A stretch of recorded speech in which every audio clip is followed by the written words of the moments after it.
What's up guys, welcome back to another extended tutorial. Challenge for today, making the Little Island or Pier 55 in New York City by Heatherwick Studio. You want to start off with placing 3 random points to influence the island's pots. Next up, you want to add in 4 points. And then you want to copy them to your side and then select them again and move them about half a meter down. Then you want to select your last selection and then copy those in this pattern. Then select them all and then copy them up. Let's now select them again, the new ones of course. Let's get these ones out of the way, and let's also move them about half a meter.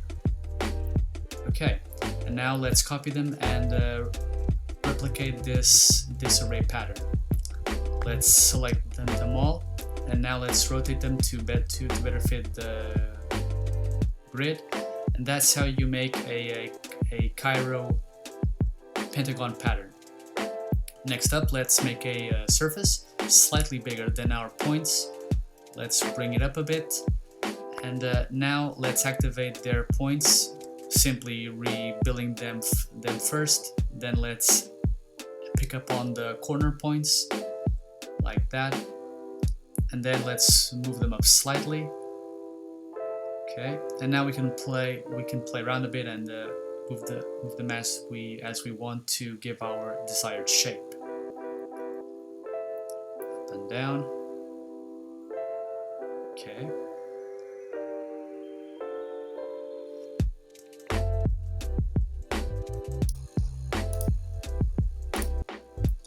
Okay, so for our Grasshopper inputs, let's start off with a point. Let's copy it about 3 times for our attractor points.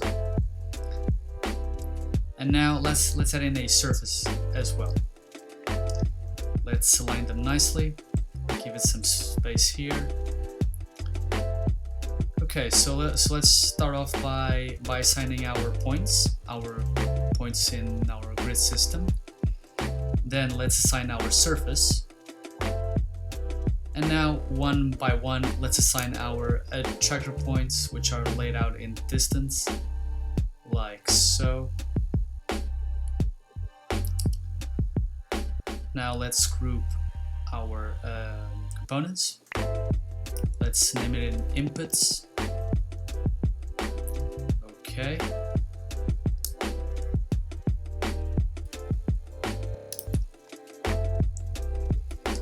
Okay, so now let's add in a Voronoi. Okay. Let's connect our points in our new grid to that component. Now let's set up a BREP wireframe. Connect it to our surface. Now let's add in join curves.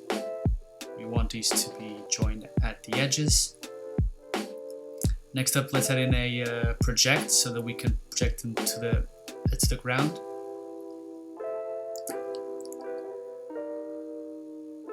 And of course, do not forget to flatten our output values. Next up, let's add in an offset, like so. Give it some more space, and then let's add in our geometry to the curves. And let's add in a Z value, and then a number slider just to help make the value a bit smaller. Let's connect it to our boundary. Okay, nice. Let's tidy this up a bit more, like that. Now let's group all of these items and let's name these Voronoi Base.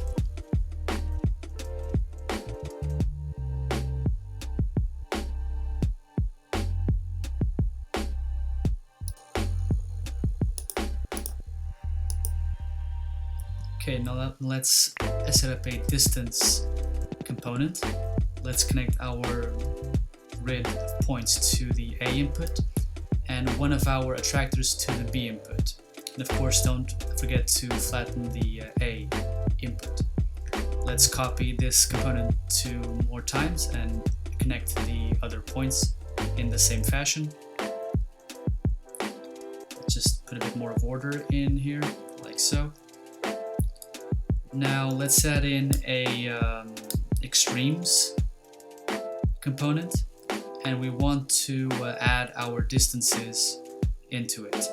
We also need to add in one more input there, a C input, to place in the third one. Now we need to remap our numbers according to the minimum value, and for our source we want to include our bounds.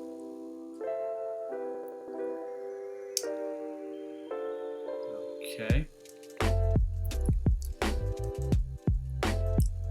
Now we want to add in an includes a component, and to work with the domain input, we need to divide our domain, connect it there. We of course need to graph our output, and we want to keep the count at the same number as the number of points we're using. So in this case we need to add in a number 3, and then for the domain input we just need to add in a basic construct domain. Okay, now to separate these into independent lists, we just need to add in a list item, like so. Let's of course add a few more outputs, and to make this work we will also need a flip matrix.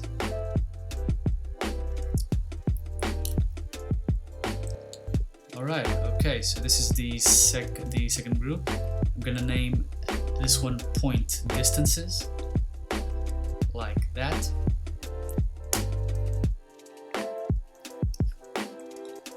Now let's add in a surface. Let's connect it to our main surface on the inputs group. And now let's push it all the way up to the right. We can now hide all of these. We won't be needing them now. Okay, for the next group, we're going to need to set up a cull pattern. And for our list, we want to use our Voronoi group.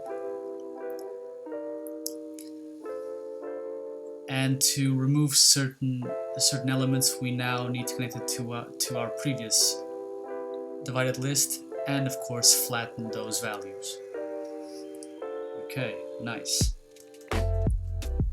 Next up, we need to add in an evaluate surface. Okay, let's add in our surface, of course. Do not forget to parameterize it.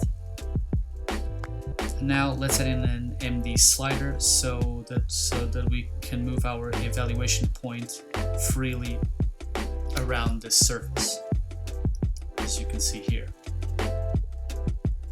Nice. Okay, let's add in a move component.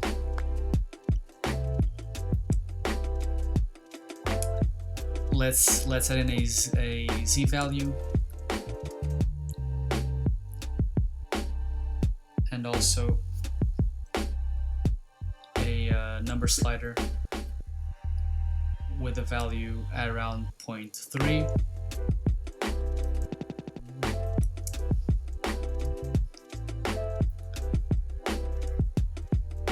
And now we can place in a patch.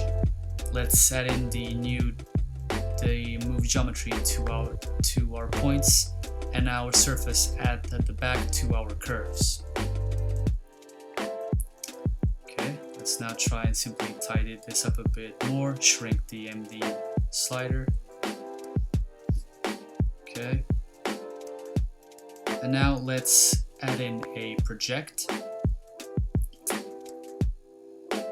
And we can connect our cold list to our curves and of course our new patch to the brep. Okay, we can see some elements there, looking good. Already projected onto our new surface. Let's tidy this up a bit more. Pull them a bit up to the top. Okay. Now let's make a group out of this. I'm going to name this group 1. Now let's copy and paste. Bring it down, copy and paste again. And now we have the 3 groups, 1 per point. Don't forget to switch the list outputs into the call list inputs, or in this case call pattern. The interesting thing about this code here is that now you can simply change and influence how you want the surface to be, and also by going around and changing these values on the number sliders and the MD slider, you can get all kinds of different results. I'm going to give you an example down here. I'm going to change this value. Okay, -10 might do, and let's bring it to -1. Okay. Now the MD slider, I'm just going to turn the point around to change its influence. Oh, hold on. Okay. Okay. We can now hide all of our Rhino components, and we can also hide all of these Grasshopper components here to make our image much cleaner. Okay. Okay, so now let's hide all of our inputs so we can get a far cleaner image. We can now see all of our Voronoi cells. And now let's add in a curve so that we can join all of our inputs. In this case, the projected outputs. So from the top we join in one, and then we can hide it. Let's also join in the second one, same process. Of course, our last one here. Oh, hold on. Like that. Okay. Now to make the pot tops, which are the structure that holds this garden, all we need is a patch. Place in the curves, and we're good to go. Yeah, exactly. Really nice. Okay, let's just group this one, add in tops, or in this case pot tops, like that. Okay. Now we want to add in a bounding box connected to our curves. Let's add in an area component.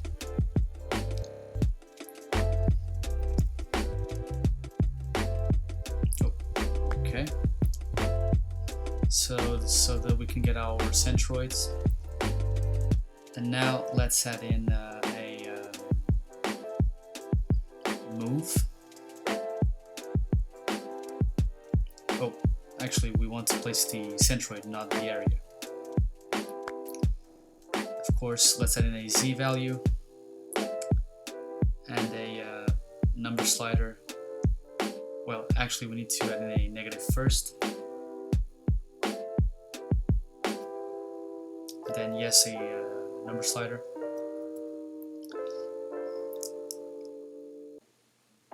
Then we need to add in a circle. Let's connect our geometry into the plane, and now we need a value for the radius. I'm going to place the number slider at 1.0, but I'm going to bring it down to 0.1, connect it into there.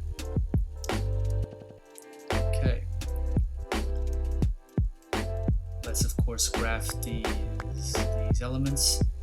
Now we can join them all together into a group. I'm gonna name this one pot base.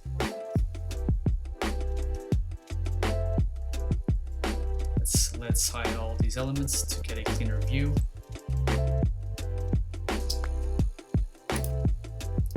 Okay, so now let's add in a explode component. Let's connect our old curves once again. Now let's add in a boolean toggle, and let's simply connect it to the recursive input. However, let's keep it at false. Okay, next up we want to divide our exploded segments. However, they are generating too many points, so let's bring that down to about 3. I'm gonna use a panel here. Okay.